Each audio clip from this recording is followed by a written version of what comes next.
Okay, Assalamualaikum. Nama saya Muhammad Yazid. Saya daripada Segambut lah, datang ke sini meraikan hari lahir anak kawan saya. Saya dapat tahu tempat ni daripada rakan saya yang ada tempat yang menarik kat sini. So saya hari ni first time lah datang ke sini.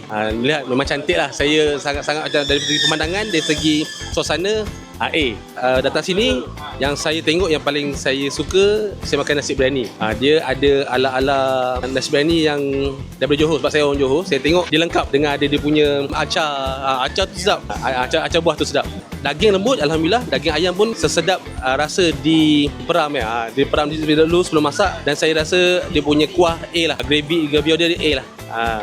Okey, saya sebagai first timer di sini, saya mengalulukan datangan anda semua ke Nusantara Village, merasai pemandangan, suasana dan makanan yang menepati cita rasa kita semua. So jangan lupa datang ke sini, cari Nusantara Village, dan anda akan puas hati dengan suasana dia, dengan makanan dia dan semuanya sekali.